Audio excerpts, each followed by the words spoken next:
Have you ever watched the floor give way beneath you in a single heartbeat, leaving nothing but an echo of your own doubt? It begins as a whisper, an unanswered message, a shifting glance, and before you know it, the world you built in years crumbles in silence. In that moment, your pulse races, your vision blurs, and you realize there is no safety net to catch you. A darker voice emerges from within, insisting you're not enough, turning every breath into proof of your failure. Your chest tightens, your limbs grow heavy, and despair offers its cold embrace, promising relief from the relentless ache. Yet even as the shadows press in, life's force still pulses through your veins, reminding you that this collapse is not an end, but the raw material for transformation. Imagine rising from these ashes not as who you were, but reborn, wiser, stronger, unbreakable. The deepest wounds can become the spark that ignites your fiercest breakthroughs. Stay with me, because beyond this darkness lies the forgotten light waiting to guide you toward your greatest self. I once stood on the edge of everything I had built, watching it dissolve in an instant. One moment my world felt solid, my work, my relationships, my purpose, and the next it vanished like smoke in a gale. A single email, a curt phone call, a door closing too softly to hear, and I was left in an empty room of shattered expectations. My heart pounded as if it wanted to escape my chest, each beat a reminder that there was no safety net below. In that breathless moment, a voice rose up from deep within, louder than my rational mind. "You're not worthy. You never were." It wasn't the jeers of strangers or the criticism of colleagues. It was the echo of my own deepest doubts, accusing me of every misstep, every failure, every moment I'd believed in myself. My limbs grew heavy, my chest tightened, and despair seeped into every nerve. Yet even as the darkness pressed in, life's current still pulsed through me. I could feel air filling my lungs, could hear the subtle rush of blood in my ears. That simple awareness, breathing, living, surviving, became an anchor in the void. Inhaling, I tasted fear. Exhaling, I let it go, imagining it slipping away on a cold breeze. With every cycle, I reclaimed a fraction of strength. I remembered a time when challenges felt like invitations rather than threats. Back then, I believed that setbacks were simply detours to greater triumphs. But now, standing amid rubble, I realized how quickly hope can be buried under the weight of expectations. The bright future I once envisioned seemed like a mirage receding the closer I reached. And yet, within that mirage lay a lesson. Collapse is not the end, but the seed of transformation. Like a forest after wildfire, the ground was ready for new growth. The ashes of old ambitions could nourish something stronger, rooted deeper in authenticity. I closed my eyes and pictured myself as a sapling pushing through charred earth, guided by an unseen light. Despair had offered me a poison pill promising relief through surrender, but I sensed that refusal was my true act of rebellion. With trembling hands, I reached inside and grasped the ember of resilience flickering in my chest. That ember flared into a flame, warming me from the inside out. Fear recoiled at its brightness, and I felt a surge of resolve. I would not remain a broken vessel. I would become the blacksmith of my own destiny. In that crucible of crisis, I forged a new question, not why me, but what now? The silence that followed felt profound, a blank slate waiting for my next move. I could choose to cower in shadow or step forward and let that ember guide me. The path ahead was uncertain, twisting through valleys of doubt and peaks of possibility, but I no longer feared the unknown. I respected it as the space where true rebirth could occur. I opened my eyes to a horizon tinged with dawn. The first rays of light pierced the gloom, reminding me that darkness exists only to frame the brilliance. In that moment, I felt a subtle shift in my perspective. Loss was not a permanent state, but a threshold. I sensed the rhythm of my own heartbeat syncing with an ancient cadence, the call to rise stronger than before. Now I invite you to stand beside me at this threshold. Feel the tremor of your own heart, recognize the power in your breath. Acknowledge the wreckage that brought you here, and know that every fragment holds the blueprint of what you can become.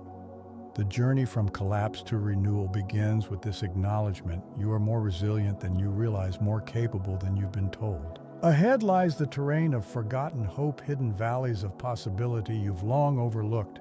Together we will traverse that terrain, gathering the scattered pieces of our former selves, forging them into armor. You will learn how to transform pain into momentum, how to let each scar be a badge of honor rather than a mark of defeat.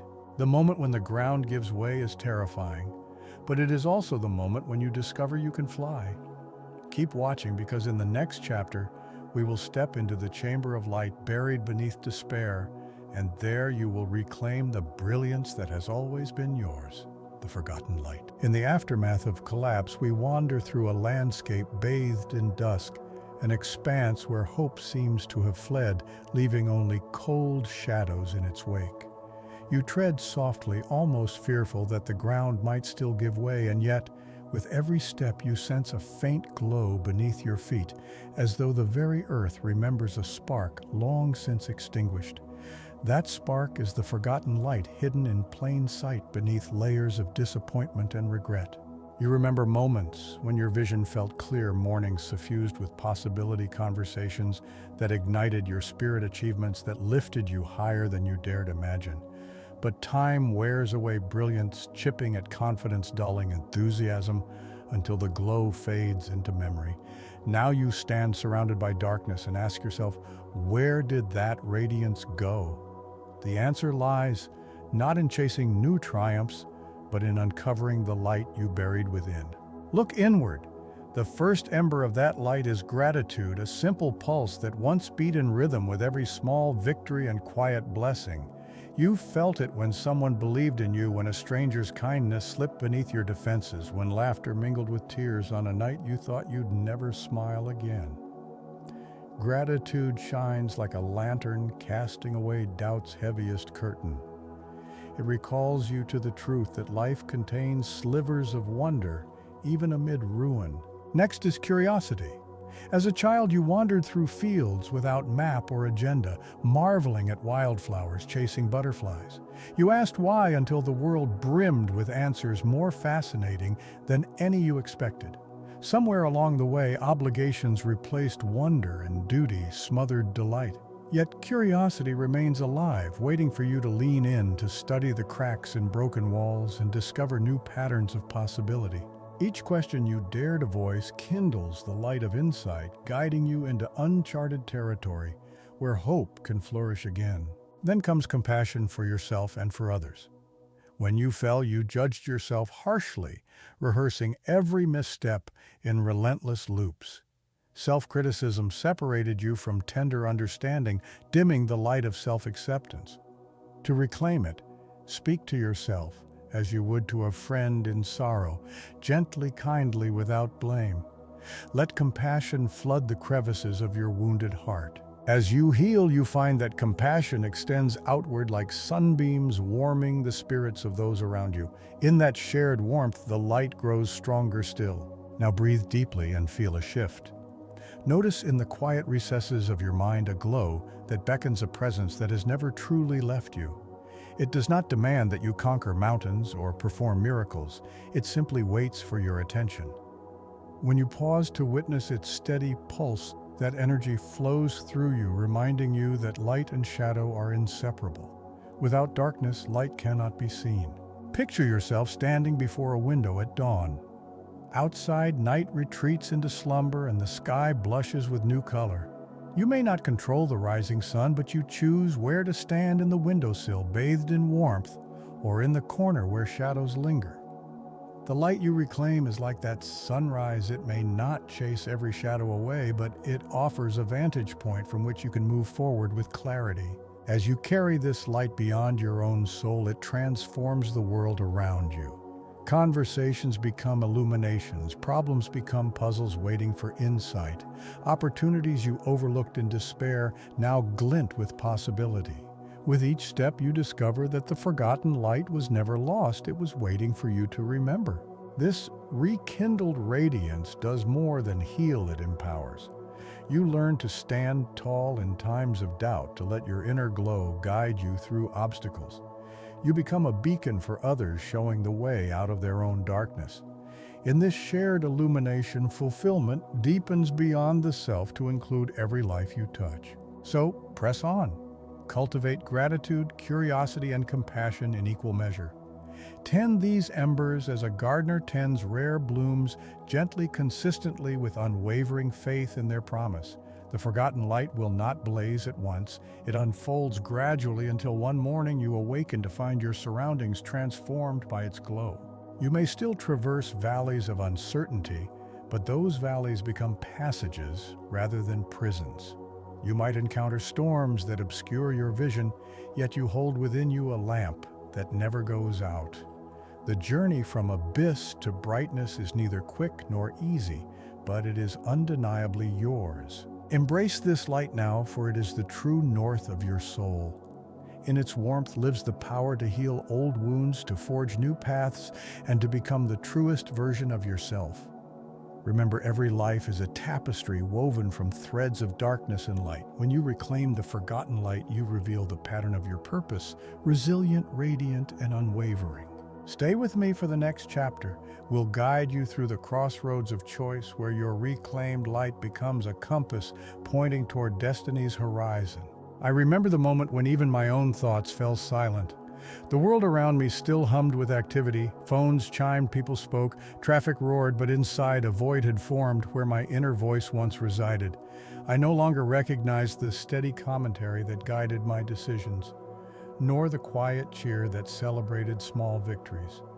In its place was only blankness, an unsettling calm that echoed with questions left unasked. That voice had been my compass, the compass by which I navigated every choice.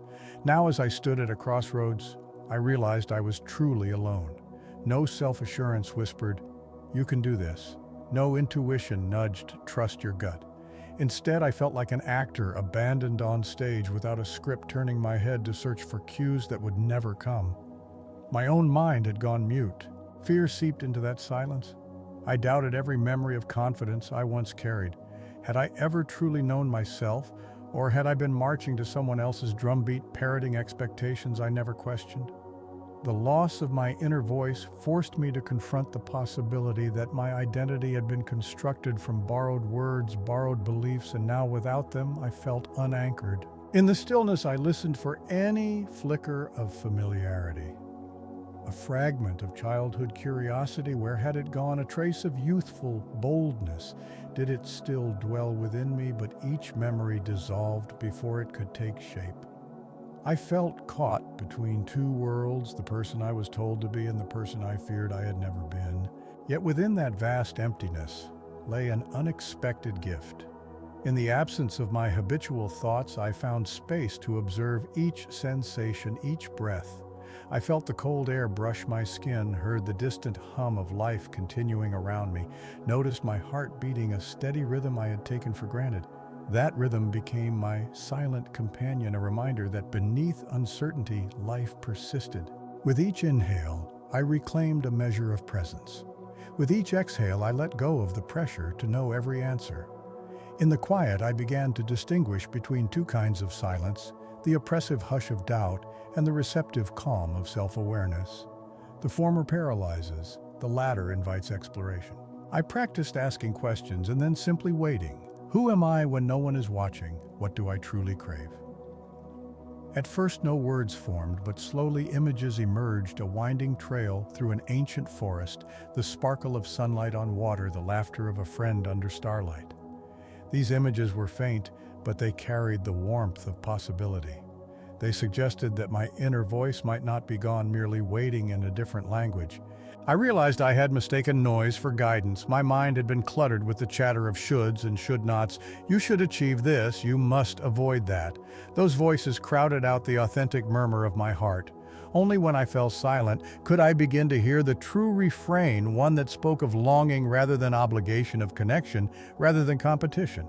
Bit by bit, I allowed that subtle whisper to grow. I sat in stillness each morning, eyes closed, breathing into the silence. I wrote down the first words that surfaced without judging their worth.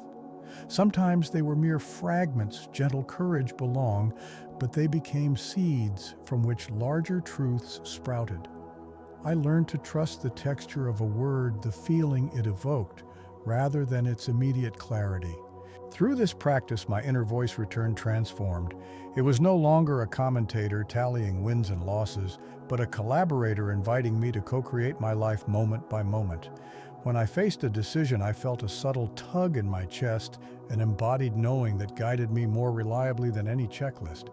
When I encountered fear, a calm reminder arose: this too is part of your story. That renewed conversation within shaped every step forward. I embraced uncertainty not as an enemy but as fertile soil. I no longer sought definitive answers but remained curious about the questions themselves. In that curiosity, I discovered resilience, the capacity to adapt, to learn, to remain open to whatever emerged. Today I stand before you, inviting you to inhabit your own silence. Do not rush to fill it with familiar refrains. Instead, lean into the stillness and sense what stirs beneath. Notice the rhythm of your breath, the subtle weight of your body, the quicksilver flicker of an image or phrase. In those moments, you begin to piece together the mosaic of your authentic voice, one shaped by your deepest yearnings rather than external scripts. Trust that this voice will speak when you give it room. Be patient. The most profound wisdom often arrives in hushed tones. As your inner dialogue revives, you will navigate life's crossroads with newfound clarity. Decisions will feel less like leaps into the unknown and more like steps on a path illuminated from within. The silence that once filled you with dread can become a sanctuary. There, free from distraction, your genuine self awaits, ready to guide, to nourish, and to uplift. Embrace the hush, and you will rediscover the voice that can lead you from emptiness into purpose. Stepping into the void, I found myself suspended between what was and what might be, as if the world I knew had peeled away and left me hanging in a silent expanse. There was no ground, no landmarks, only the hush of emptiness pressing against my skin. Each breath felt magnified, the air itself alive with tension. I reached out to touch something real, but my hand met only the intangible void. In that moment, fear and fascination intertwined, terror at having nothing to hold, wonder that I could still stand at all. Nothing prepares you for the first step into nothingness. You expect gravity to fail you, as if the universe would yank you back to solid earth. Instead, there is weightlessness, a curious suspension where time stretches and contracts in unpredictable rhythms. A single heartbeat becomes thunderous, echoing in a cavern of absence. You try to steady yourself by clutching memories, achievements, familiar roles, but they slip like mist through your fingers. You realize that all the maps you once carried are now meaningless. In that emptiness, your senses sharpen. You feel the faintest tremor of your own pulses, the gentle shiver of skin that even your own mind cannot muffle. You become acutely aware of every cell alive inside you, a constellation of neurons firing a network of blood vessels pulsing with warmth. The void outside highlights the storm within. Beneath the silence, anticipation coils as though something unimaginable is waiting just beyond your perception. Despair wants you to believe you've stepped into oblivion, that nothing can exist without structure. But the void is ambivalent. It contains both abyss and possibility. Within it, the boundaries between self and world blur. Your usual defenses, pride, doubt, regret, fall away, leaving only raw awareness. It is in this naked state that transformation begins. You might feel the urge to flee, to scramble back to familiarity, but every retreat only prolongs the sense of disconnection. The true path is forward, deeper into uncertainty. With trembling feet, I pushed onward. Each step felt like writing a new sentence on an empty page. No script guided me, only intuition, whispering to trust the rhythm of breath. The void shifted around me. Sometimes it pulsed with darkness so dense it swallowed my legs. Other times it glowed with a pale light that danced in my periphery. I learned to navigate those waves, leaning into each sensation without judgment, allowing fear and hope to coexist. Time lost its usual meaning here. Minutes and hours melded into something fluid. I no longer lived by calendars or clocks, only by the rise and fall of my own needing, hunger, thirst, longing, relief. In this rawness, I confronted the questions I'd avoided. Who am I when all roles are stripped away? What remains when every title dissolves?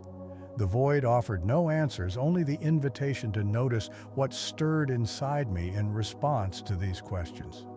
At first, the emptiness felt cruel, as if my very essence were being tested, but gradually I realized that this crucible was forging a new self. In the absence of external structure, I began constructing meaning from the simplest impulses, the desire to breathe, to move, to observe. I marked progress not by milestones but by subtle shifts, a flicker of curiosity, a softening of tension in my shoulders, the quiet triumph of a steady heartbeat. In one luminous instant, I became aware of a thread running through the void, an unbroken line of consciousness linking my past, present, and future.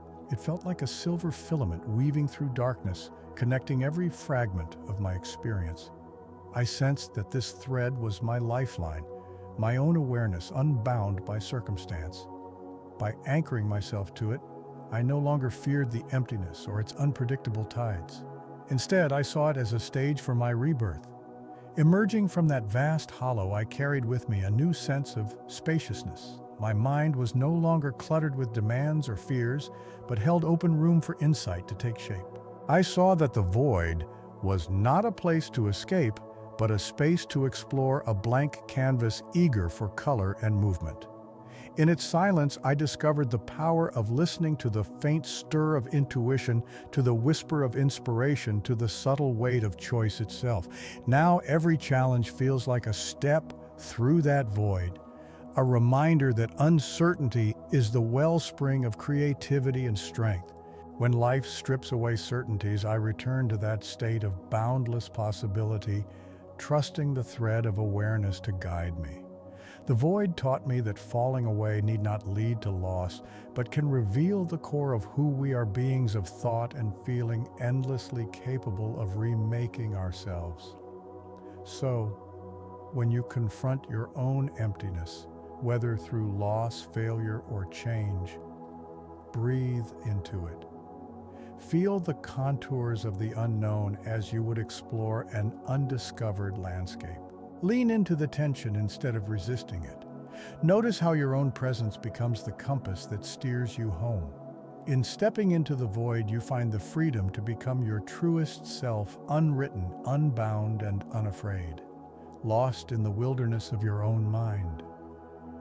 I wandered through the landscape of my own thoughts as though lost in a dense forest at twilight, where familiar paths vanished beneath twisting roots and shadows shifted with every step. My mind, once a compass guiding me toward purpose, felt unruly, its bearings scrambled by the momentum of recent collapse.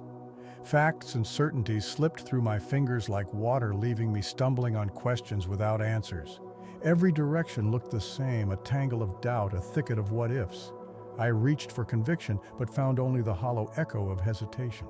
Decisions that once came naturally now felt paralyzing. Should I press forward or retreat? Should I seek help or shoulder the burden alone? Each choice seemed fraught with unseen dangers, like trusting a bridge that might collapse under my weight. In that disorientation, time itself became unreliable.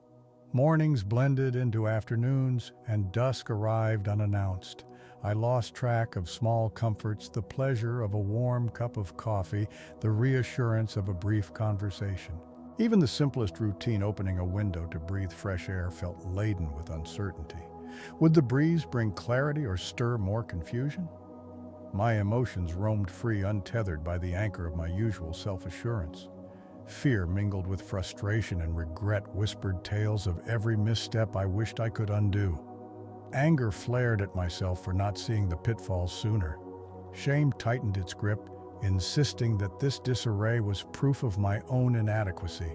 In every reflection, literal or figurative, I saw a stranger, hollow-eyed, forlorn, searching for a signpost that did not exist. Isolation amplified the sense of being adrift. Conversations felt superficial, as if I were on the outside watching others navigate life with ease. I envied their certainty, their clear vows and confident strides.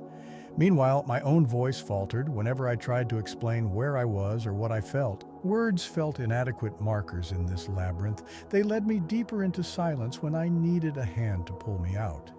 Yet the wilderness was also a teacher. In its disorienting expanse, I learned to pause, to notice sensations rather than rush past them. I felt the weight of gravity grounding me, the rhythm of my heartbeat echoing through my chest. I watched dust motes float in a sunbeam, marveling that even in the gray beauty persisted. Each of these small observations became a breadcrumb to follow when larger certainties failed me. I practiced naming what I felt: confusion, fear, longing. Giving voice to the nameless eased their power. When I acknowledged that I felt lost, I no longer had to pretend otherwise.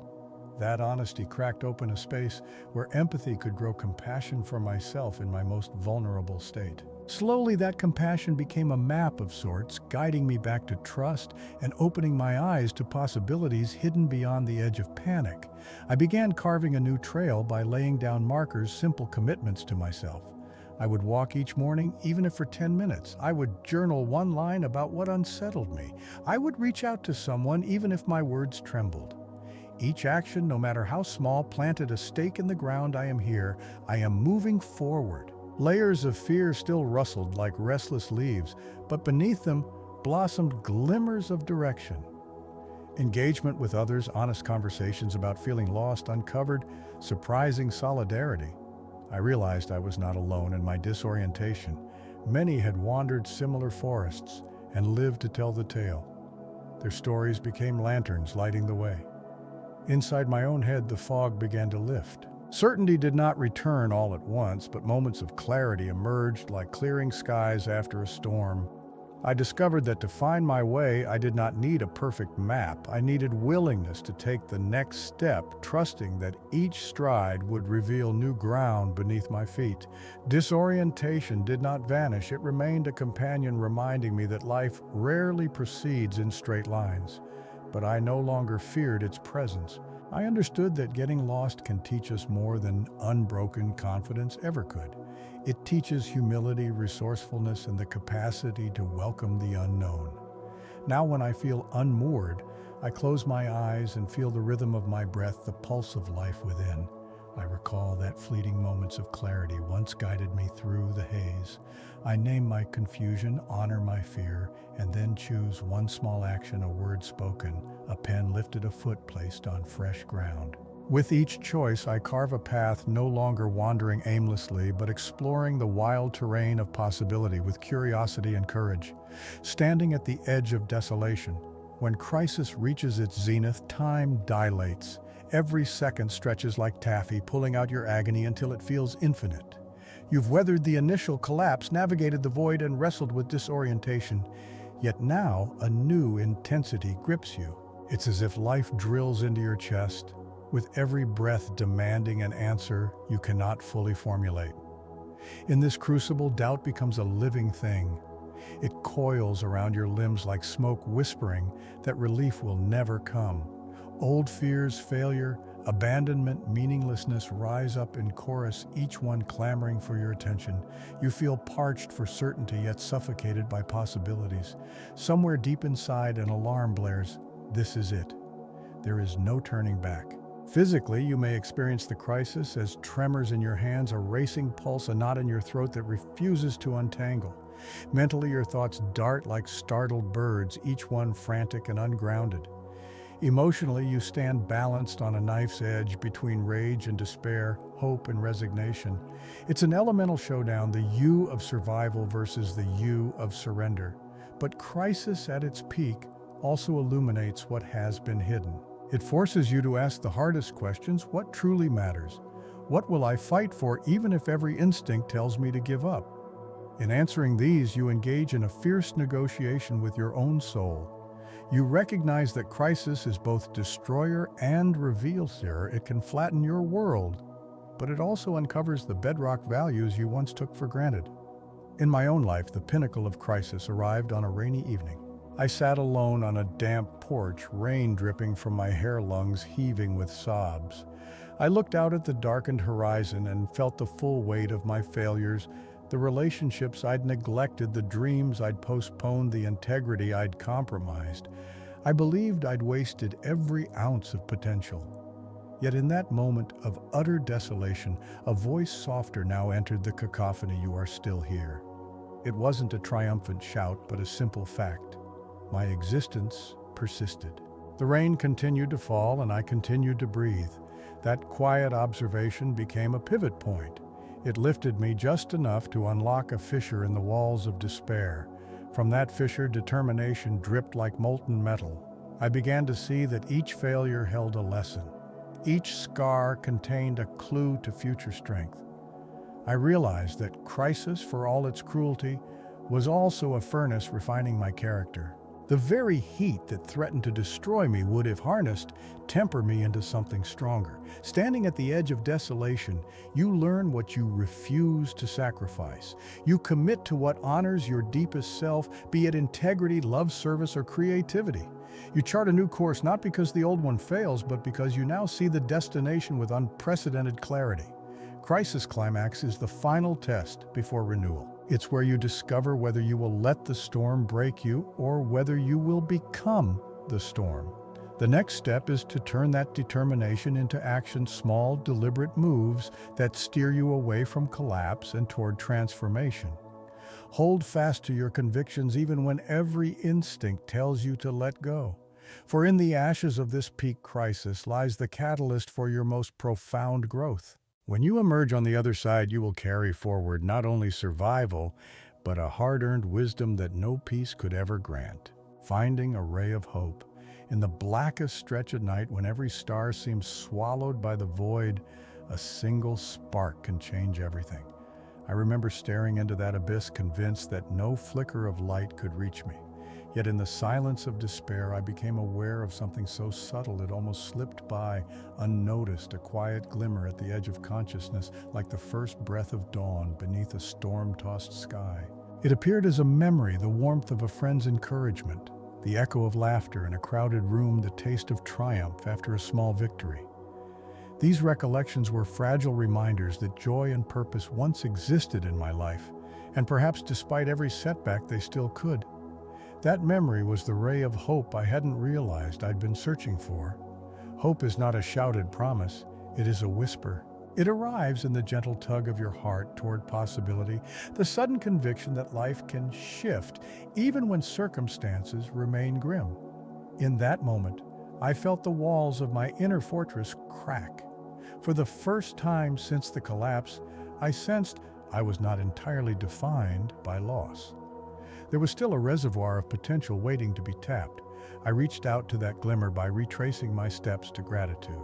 I listed the simple blessings I had taken for granted: a roof over my head, the kindness of strangers, the sound of my own steady breath. Each acknowledgement was a small injection of fuel into the ember of hope. I wrote them down on scraps of paper, one line per note, and pinned them to the wall before me. The wall, once a barrier of shame and regret, began to transform into a mosaic of possibility. Next, I let curiosity fan the flame. I sought out stories of others who had faced ruin and risen again. I watched interviews with artists who rebuilt their careers after bankruptcy, athletes who recovered from career-ending injuries, people who discovered new callings after personal tragedy. Their journeys varied, but one constant emerged: each person had touched a momentary spark and chosen to nurture it rather than surrender to fear. Their words became a chorus of encouragement, each narrative a thread weaving me back into the tapestry of hope. Then came action, tiny, deliberate acts that served as proof points of my own resilience. I set a modest goal to write 200 words a day, even if the words felt hollow. I pledged to send one message of thanks to someone who had mattered in my life.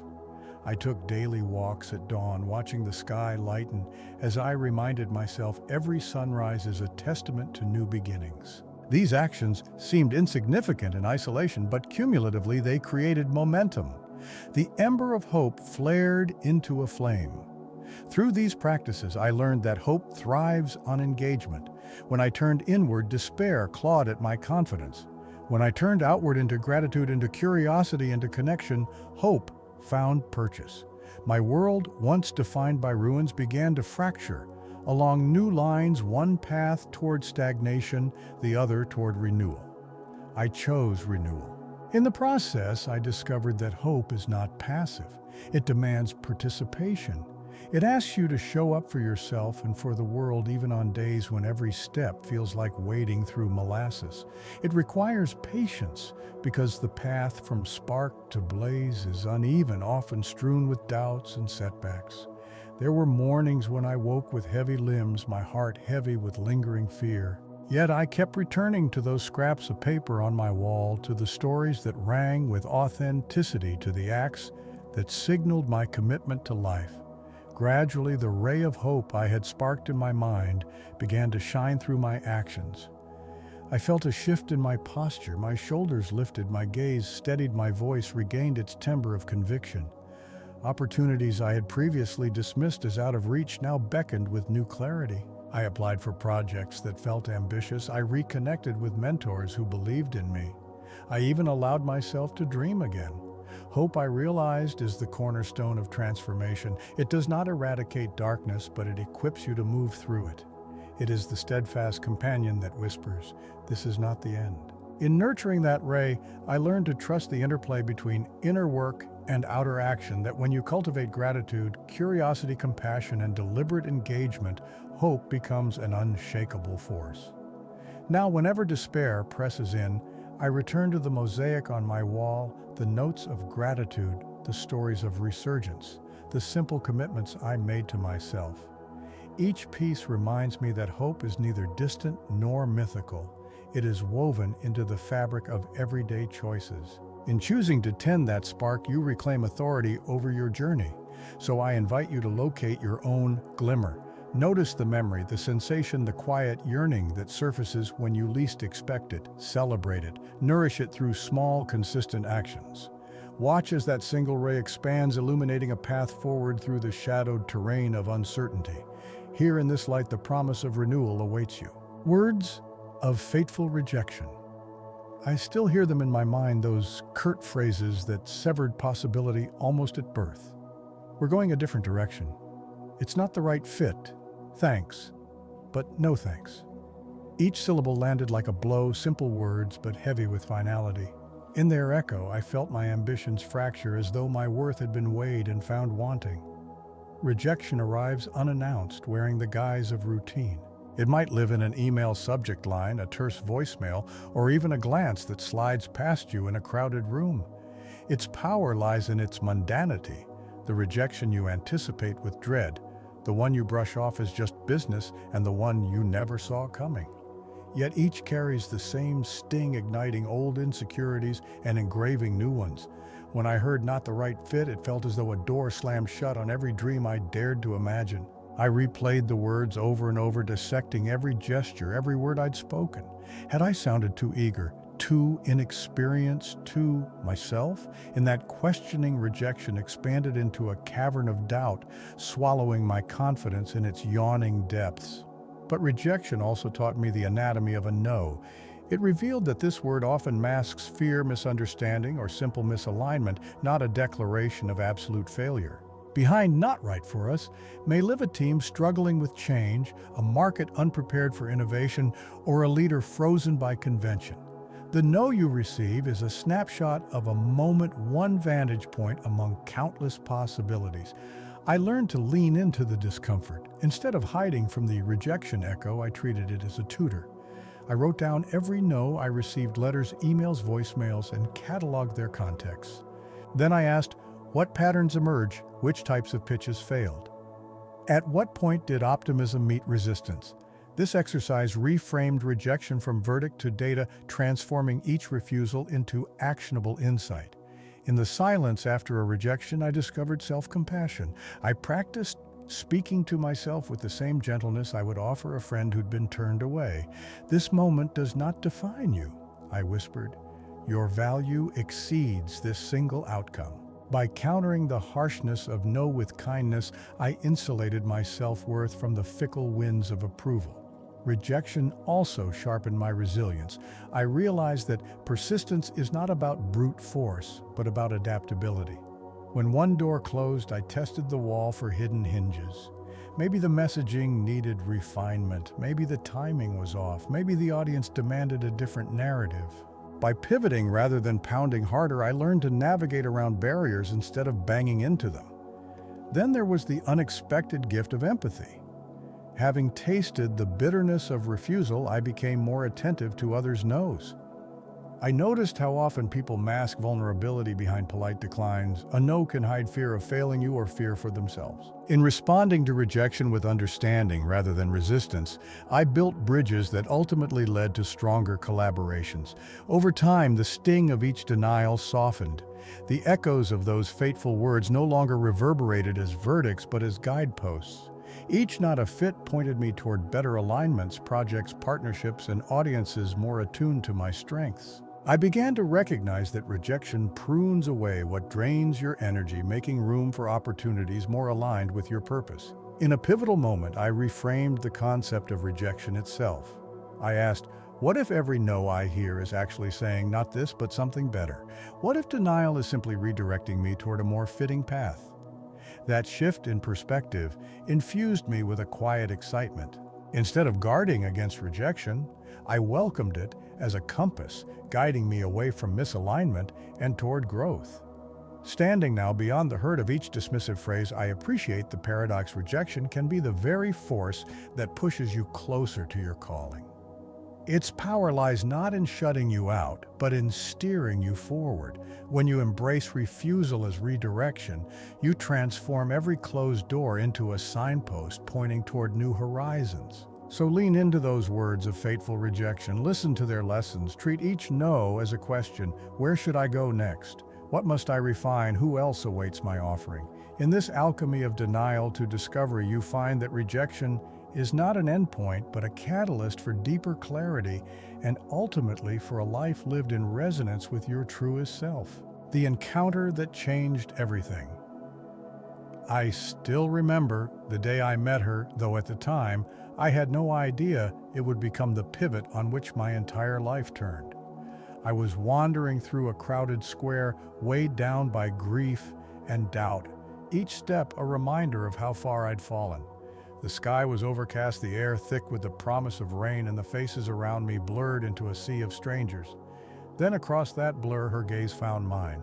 She stood beneath an ancient oak, its branches drooping with moss as if bearing witness to secrets older than any living soul. Her eyes were calm and curious, framed by the soft curve of her smile, inviting me to breathe differently. In that instant, the world around me contracted and then expanded. My loneliness became visible, my pain laid bare, and yet strangely I felt seen for the first time.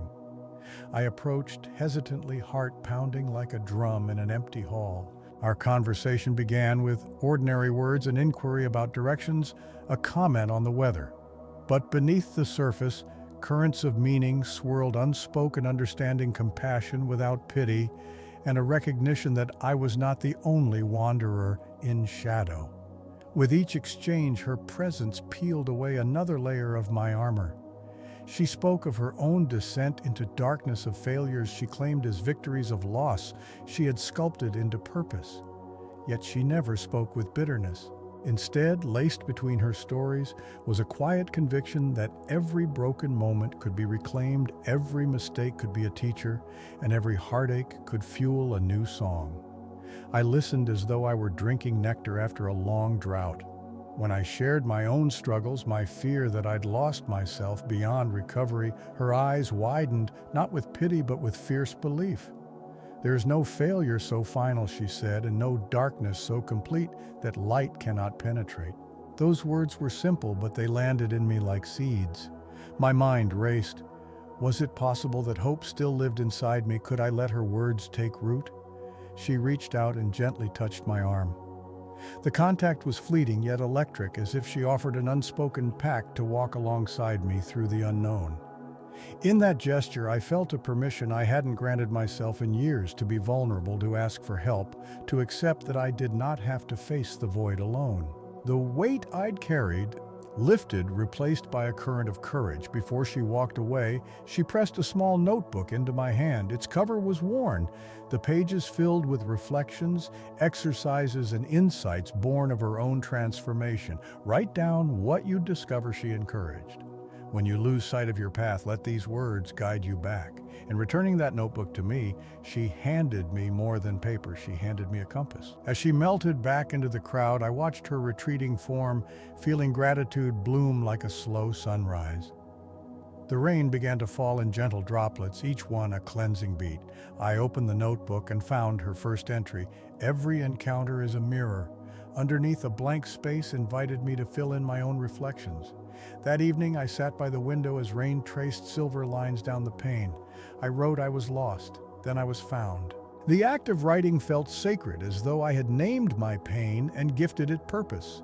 With each word, I reclaimed a fragment of my voice, rediscovered a piece of my soul. The encounter with her became the hinge on which my story swung from resignation to renewal. In the days that followed, I reread her notebook and added my own insights. I experimented with her suggested exercises, mapping my values, identifying guiding questions, and practicing compassionate self-talk. Each step felt like adding a brick to the foundation of a new self, one built not on external validation, but on the authenticity revealed in that chance meeting. More importantly, I adopted her belief that transformation often arrives in the form of another human soul reaching out.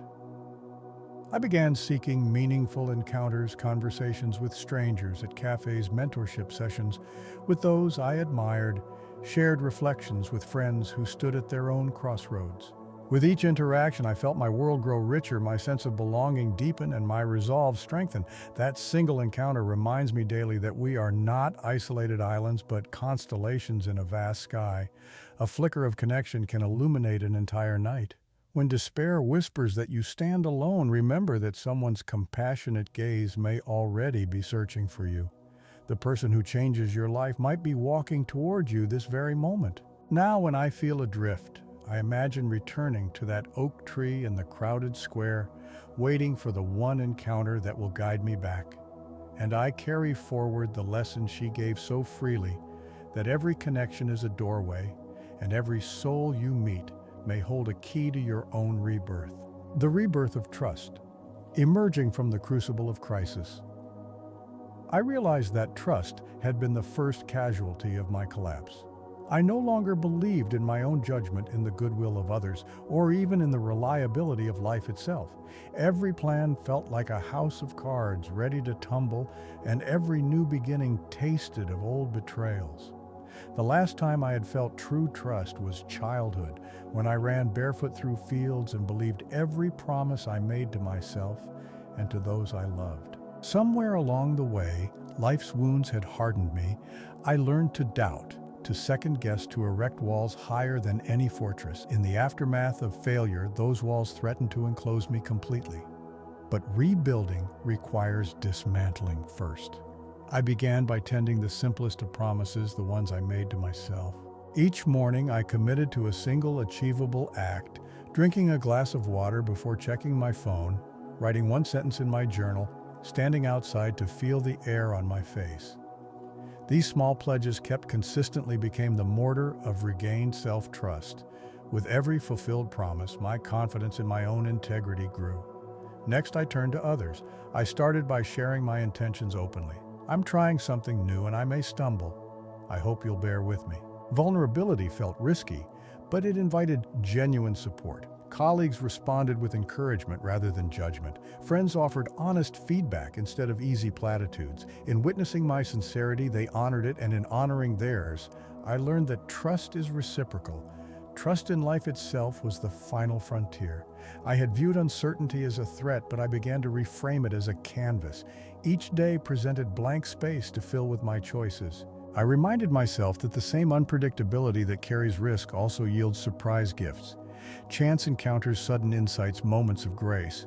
I practiced noticing these gifts, however small: a bird's song at dawn, an unexpected compliment, the curve of sunlight through my window. With trust rekindled, my actions shifted. I made bolder decisions, pursuing projects I'd hesitated to start, speaking my truth in meetings I'd once avoided, exploring paths that felt both thrilling and uncertain. When setbacks inevitably occurred, I treated them not as verdicts but as feedback loops, adjusting my approach and reaffirming my capability to adapt. Internally, I felt a profound liberation. No longer did I brace for betrayal. Instead, I leaned into the flow of life, poised to respond with curiosity rather than fear. My relationships deepened as I offered trust freely, and in return, people revealed their best selves. Opportunities arrived that would have been unimaginable when I was trapped in suspicion. Collaborations born of mutual faith, support networks galvanized by shared purpose. Perhaps most importantly, I reclaimed trust in my own potential. I could envision a future not defined by past failures, but energized by the belief that I could meet challenges with resilience, resourcefulness, and authenticity. Trust became the bridge between who I was and who I aspired to be. Every day since that rebirth of trust, I wake with a quiet promise to nurture it, to keep small agreements with myself, to extend grace to others, and to remain open to life's unfolding mysteries. In doing so, I stand not on shaky ground, but on solid terrain built from integrity, connection, and hope. Trust, I've learned, is less a gift bestowed by others and more a muscle strengthened through practice. And with that muscle flexed, I stride forward with both confidence and curiosity, ready to meet whatever comes next. The journey to reclaim the self. I began to realize that who I had been and who I could become were not fixed points on a map, but visits across a shifting landscape. Every day offered a new terrain of thought, feeling, and possibility. My journey to reclaim myself meant learning to navigate that terrain with intention rather than drift. I reclaimed my identity by reconnecting with the values I had once held sacred. I recalled nights when purpose felt like a flame burning bright within me, a commitment to honesty, a drive to create, a desire to serve others. Over time, those values had been buried under obligations and doubts. I retrieved them by writing them down on separate cards and carrying them with me. Each time I faced a decision, I held the corresponding card between my fingers, breathing in its essence, and asked, does this choice honor my truth? Next, I embraced rituals that reaffirmed my connection to my inner world. Morning meditation grounded me in the present before the day's chaos could distract me. I journaled without agenda, letting thoughts pour onto the page without censor. I practiced mindful walking, noticing every sensation, the ground giving way beneath my feet, the rhythm of my stride, the play of light through the leaves overhead. These simple routines became anchors, guiding me back when turmoil sent me drifting. I also sought out mentors and guides, people who embodied the qualities I aspired to reclaim. Their lives served as living blueprints, showing how to integrate authenticity with resilience. I reached out hesitantly at first, until one mentor's reply arrived like a lifeline. Your inquiry honors your journey. Let's explore together. Through their stories, I learned that reclaiming self isn't a solitary expedition, but a shared pilgrimage woven from dialogue, feedback, and mutual growth. Therapy and honest conversation became tools of excavation. In sessions with a skilled psychologist, I unearthed the beliefs that had silently shaped my behaviors, principles I'd absorbed in childhood, fears I'd internalized through past traumas, assumptions I'd never questioned. Naming these forces stripped them of unconscious power. In their place, I planted seeds of intention. I choose courage over comfort. I choose compassion over judgment. I choose creativity over conformity. As a hypnotist might guide someone into trance, I used self-hypnosis techniques to deepen my access to inner resources. In quiet moments, I sank into a relaxed state and visualized the person I had lost, the child who once brimmed with wonder, the young adult who dared to dream without limits. I spoke directly to that version of myself. I am here. I honor you. I will help you speak again. Each session felt like reclaiming a fragment of a lost voice, weaving it back into the tapestry of my being. My days became experiments in authenticity. I noticed when old patterns resurfaced, when I defaulted to people-pleasing or retreated into cynicism, and gently redirected myself toward alignment. If I sensed resistance in my body, a tightening in the chest, a knot in the stomach, I paused and asked, what is this feeling telling me? Often it pointed to a tension between who I was and what I was doing. Listening to that feedback, I made small course corrections, speaking a truth I had held back, declining an invitation that drained me, embracing a challenge that energized me. In this process, I learned that reclaiming self is both iterative and expansive. It requires the humility to admit mistakes and the boldness to try new paths. It demands equal parts solitude and connection, moments alone with one's breath and moments in community with kindred spirits. It asks for patience because the terrain shifts with each season of life. Gradually, I noticed coherence returning to my experience. My choices aligned with my values, my words mirrored my beliefs, and my actions honored my emerging identity. Anxiety lost its grip as I traded rigid plans for flexible trust in my inner compass. Creativity surged as I allowed myself to play, to experiment, to fail, and then experiment again. One morning I stood on a hill overlooking the city at dawn. The air was crisp, all noise muted under the gentle hush of new light. I closed my eyes and felt my pulse steady, each beat a testament to the journey traveled. I recognized that I had not merely recovered my former self, I had transcended it. I had integrated my wounds into my wisdom, my doubts into my discipline, and my fear into fearless curiosity. This journey to reclaim the self is never truly complete. It is a lifelong pilgrimage marked by waypoints of discovery, valleys of despair, and peaks of transcendence. Yet each step forward reminds me that identity is not something to find in distant places, but to cultivate within every breath. As you embark on your own reclamation, remember, the path is yours to shape. Carry your values like a lantern, honor your inner feedback as a compass, and let each ritual ground you in presence. Surround yourself with guides who reflect the self you dare to become, and practice self-compassion when the terrain grows treacherous. In doing so, you transform recovery into renaissance, your collapse into the foundation of your most authentic life. The journey is intricate, but with intention and courage, you will reclaim the self that was always yours to rediscover. The power of determination. Determination is the force that transforms uncertainty and emotion, despair, into purpose. In my darkest hour, when every instinct urged me to retreat, it was a single act of resolve that broke the paralysis. I chose to take one more step. That choice, simple yet profound, ignited a spark that would grow into an unstoppable current. I remember the morning after I first felt hope flicker within me. My body still ached from sleepless nights, my mind rattled with questions, but I forced myself out of bed and laced up worn sneakers. Each knot I tightened felt like a promise I would show up today, even if I didn't yet know the destination. As my feet hit pavement, the cold air bit at my lungs and I inhaled that sting as fuel. With each stride, I affirmed I will move forward. Determination does not thrive on grand declarations, but on repeated, seemingly insignificant commitments. I began setting micro goals. Write 100 words before lunch, make one new connection by day's end, address the hardest task first. These goals were modest enough to be achievable, yet meaningful enough to signal progress. With every completed task, my confidence swelled. With every checkbox ticked, I proved to myself that I was no longer a passive victim of circumstance. The true power of determination lies in its ability to harness resistance. Whenever doubt surged, who am I to change? What if I fail again? I treated those thoughts as wind pushing against my back. I leaned into the pressure, recognizing that resistance marked the boundary of growth. Rather than recoil, I welcomed the discomfort, telling myself this is evidence you are pushing beyond old limits. In doing so, I redefined obstacles as signposts rather than barriers. Determination also demands patience. Transformation rarely unfolds in a single moment.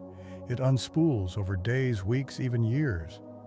I learned to honor the slow work of change by tracking small victories, a clear mind after meditation, a genuine smile when facing a challenge, a moment of calm in the midst of chaos. I celebrated these milestones, understanding that cumulative progress outweighs the illusion of overnight success. Each small win built an unshakable foundation for the next. Community became a multiplier of my resolve. I shared my goals with trusted friends and mentors, inviting accountability. When I faltered, their encouragement reminded me of my promise. When I succeeded, they cheered me on. In their belief, I found the courage to persist. Determination thrives not in isolation, but in connection, each supportive voice, a beacon guiding you through the fog. There were days when determination felt like a fragile thread, tempting me to unravel and return to old comforts. In those moments, I turned inward to my core values: integrity, creativity, service, and anchored my resolve to them. I envisioned the person I aspired to be: alert, compassionate, courageous. That vision served as a lodestar, pulling me forward even when the path was unclear. I also learned to adapt my methods without surrendering my aim. When one strategy stalled, an approach to writing that left me blocked, a networking tactic that fell flat, I treated it as data, not defeat. I experimented with new routines, shifting my writing time, exploring fresh avenues for outreach, restructuring my workflow. In every pivot, determination remained constant. Only the tactics evolved. As weeks turned into months, determination sculpted my reality. Ideas that once seemed out of reach materialized into projects. Conversations that felt daunting transformed into collaborations. Fears that loomed large diminished under the weight of consistent action. My sense of self shifted from hesitant to assertive, from reactive to intentional. Ultimately, the power of determination lies in its generative quality. It begets momentum, which in turn reinforces resolve. The first step is the hardest, but each subsequent stride grows easier, fueled by accumulated confidence. Determination does not guarantee smooth terrain, it guarantees forward motion, and even small progress compounds into profound change. Now, whenever I face a new challenge, I return to that morning walk as my template: tie the shoes, inhale the cold air, set a modest goal, enlist my allies, and lean into resistance. No matter how obscure the horizon, determination carries me onward. In its steady rhythm, I find the strength to transform every crisis into a crucible for growth and to become the author of my own evolution. Transforming pain into power. I once believed pain was the enemy, a force to avoid, suppress, and forget. Yet in the aftermath of my deepest wounds, I discovered that pain is neither curse nor enemy, but raw material for forging unexpected strength.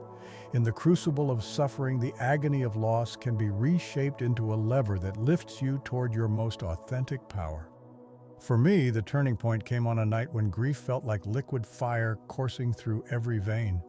I sat alone, clutching a photograph of a friendship lost to betrayal. The hurt was so vivid I could still taste its bitterness.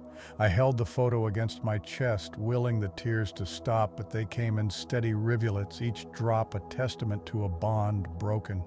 In that moment, I faced a crucial choice: let my anguish define me, or find a way to transcend it. I chose transcendence. I closed my eyes and envisioned my pain as a stone in my hand, heavy, jagged, cold. I felt its edges cutting into my palm. Then in my mind's eye, I pressed the stone against a flame. I watched it glow, soften, and eventually melt into liquid metal. I poured that molten substance into a mold shaped like a sword's blade. As the metal cooled, it solidified into a weapon, sharp, resilient, forged by fire. That guided visualization became my metaphorical blueprint. Pain could be melted down, recast into a tool I wielded with intention. I practiced channeling the intensity of my feelings into creative expression. I wrote feverishly, allowing every line to carry a fragment of sorrow. I sculpted wood in my workshop, letting each carve represent a piece of my broken heart. Sweat, tears, and determination fused in every stroke, until what began as torment transformed into tangible beauty. On practical days, I tracked each bout of pain in a journal. I noted its triggers, the physical sensations, the thoughts that accompanied it, and then added a column: how can I use this energy? If anger flared at perceived injustice, I funneled it into physical exercise, pushing my body to fatigue until my mind found calm. If sadness weighed me down, I redirected it into acts of service, volunteering at a shelter, offering a listening ear to a friend. Each act of transformation chipped away at pain's oppressive hold. I also reframed my internal dialogue. Where once I thought I hurt because I am weak, I began to say I feel deeply because I'm awake to life's richness. That subtle shift in language released me from self-reproach. Pain became proof of my capacity to love, to risk, and to connect. In acknowledging my vulnerability, I tapped into a universal current of compassion both for myself and for others who carried their own scars. Community played a pivotal role in my alchemy. I shared my journey in a small support group describing how I'd refashioned anguish into art and advocacy. When others witnessed my struggle turned purpose, they found courage to face their own suffering. Their feedback, words of empathy, shared tears, nods of understanding reinforced that pain, when transformed, becomes a bridge rather than a barrier between souls. I learned to see setbacks not as holes in my armor but as cracks where light could enter. Each painful experience left fissures in my defenses. Through those fissures, I felt empathy's light streaming in, nurturing my capacity to understand others' struggles. That empathy became the greatest power I wielded, more potent than any skill, more enduring than any achievement. Over time, the pain I once feared became an ally. It sharpened my focus, fueled my creativity, and grounded my purpose. When I speak now of transforming pain into power, I do not glorify suffering, but honor its potential to deliver rare gifts: resilience, empathy, and fierce authenticity. I urge you to meet your own pain with curiosity rather than resistance. Ask it, "What do you have to teach me?" Let its lessons flow into your chosen medium: writing, art, movement, or service. Remember that transformation is neither instant nor linear. Some days the sword you've forged will feel brittle. Other days it glows with divine light. That variability is part of the process. Treat yourself with compassion during setbacks and return to the forge with renewed resolve. Your pain was never meant to bury you.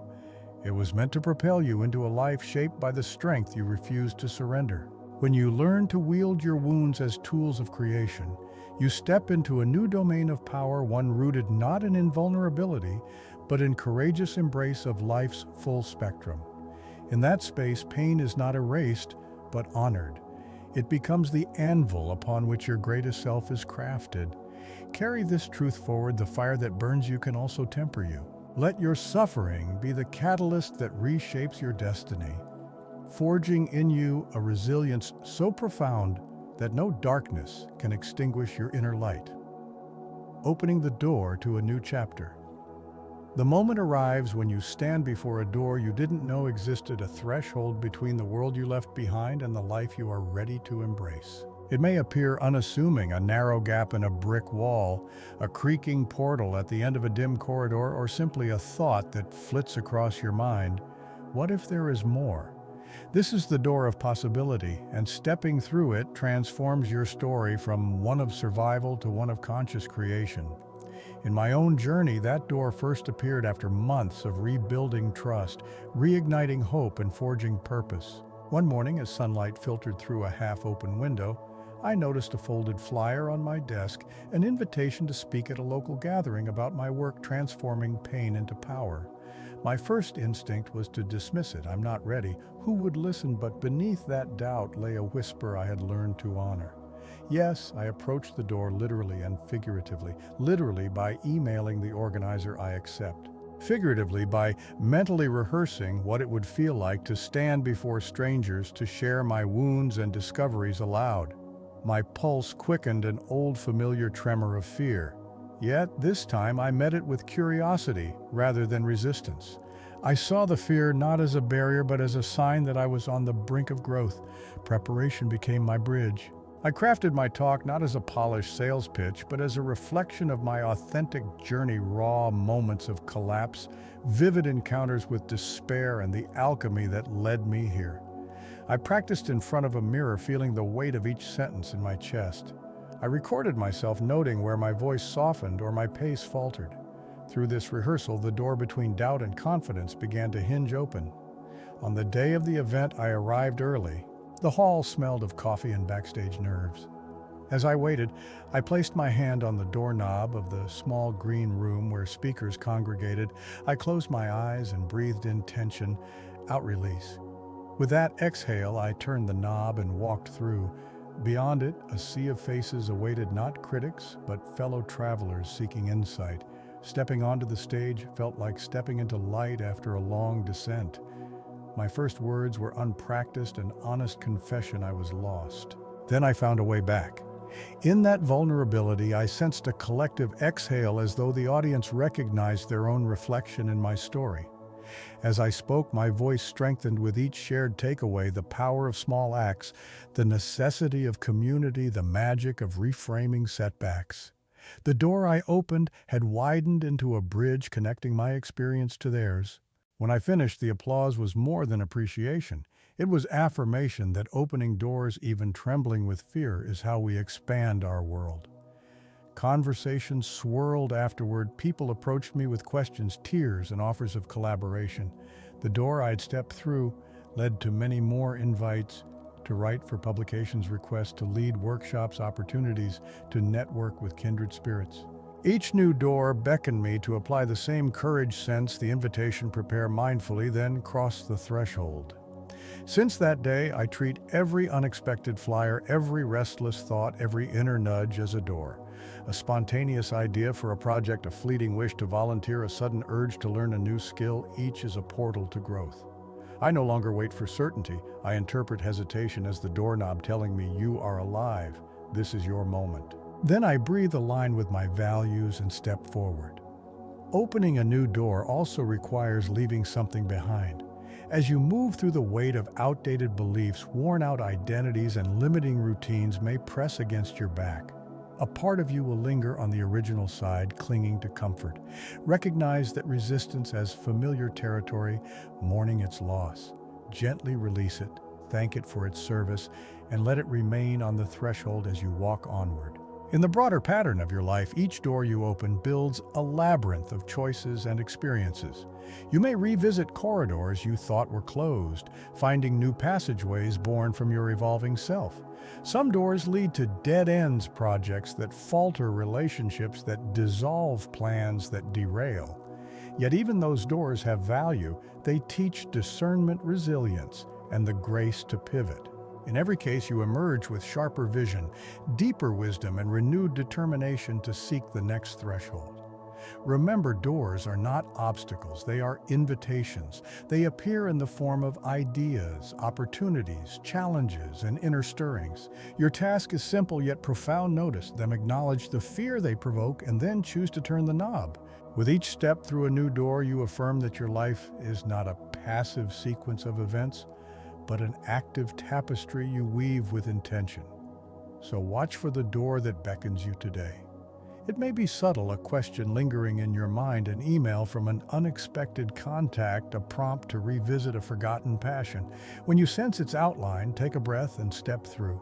On the other side, you will find not just new scenery, but a reflection of your own courage and the unfolding of the life you were always meant to create. Returning to wholeness.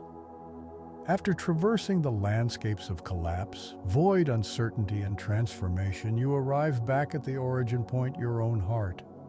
This is not a return to who you once were, but a homecoming to a self reborn, an integrated being shaped by every triumph and trial along the way. You stand before a mirror not to measure yourself against an old reflection, but to witness the completeness forged by your journey. In your eyes, you recognize someone who has tasted despair and dared to hope, who has felt the sting of rejection and chosen resilience, who has embraced emptiness and discovered possibility, who has stepped through countless doors, each leading you deeper into your own truth. This final chapter is about weaving together every fragment you've reclaimed, the values, the voices, the lessons, into a tapestry of wholeness. Begin by pausing in stillness. Close your eyes and feel the rhythm of your breath, steady and unhurried. Let your mind's eye travel over the path you've walked, the ruins you rose from, the light. You unearthed the moments of doubt, you transformed the hands that reached out, the choices that guided you through each threshold. Witness the thread that connects them all, your unwavering presence.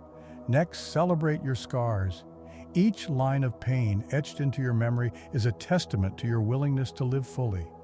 Write down 3 wounds that once defined you, and beside each note, the strength it birthed, a sharpened empathy, a clearer purpose, a fiercer resolve. Feel gratitude for these wounds, for they carved out the spaces where your most authentic self could emerge. Then craft an affirmation rooted in this new unity. It might read, I am the alchemist of my own life. Every loss, every fear, every pain has become the foundation of my power.